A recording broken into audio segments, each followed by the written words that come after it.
Hello bachcho, let's understand the question first. The tetrahedral coordination number, the radius ratio, radius of cation and radius of anion is. देखिए बात कर रहे हैं tetrahedral coordination number, ठीक है।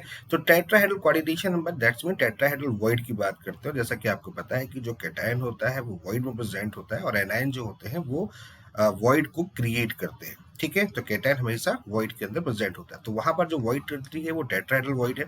और tetrahedral void को डिफाइन कैसे करते हैं, टेट्राहेड्रल वॉइड बनता कैसे है, अगर हम देखें तो टेट्राहेड्रल वॉइड बेसिकली 3 एटम्स ऐसे रखे होते हैं और एक एटम इसके ऊपर रखा होता है, यानी कि एक एनायन ऊपर और 3 एनायन ऐसे रखे होते हैं और इसके बीच में जो स्पेस बनता है, यहाँ पर जो वॉइड होता है that is called the tetrahedral void. यानी इसके लिए कोऑर्डिनेशन नंबर की वैल्यूज कितनी होगी, 4। अब टेट्राहेड्रल वॉइड की बात कर रहे हैं और फिर रेडियस रेशियो की बात कर रहे हैं। तो रेडियस रेशियो का अगर हम ऑर्डर देखें तो क्या होता है, radius of cation divide by radius of anion.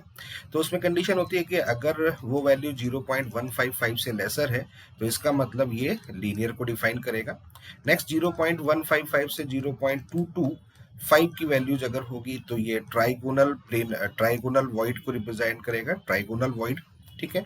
Trigonal void मतलब 3 एटम्स, यानी कोऑर्डिनेशन नंबर भी मैं बता दे रहा हूँ, कोऑर्डिनेशन नंबर यहाँ पर 3 होता है।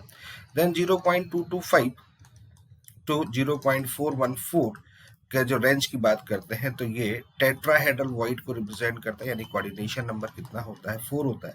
एंड देन 0.414 टू 0.732 की बात करते हैं तो ये ऑक्टाहेड्रल को बात करते हैं, यानी कोऑर्डिनेशन नंबर यहाँ पर 6 होता है।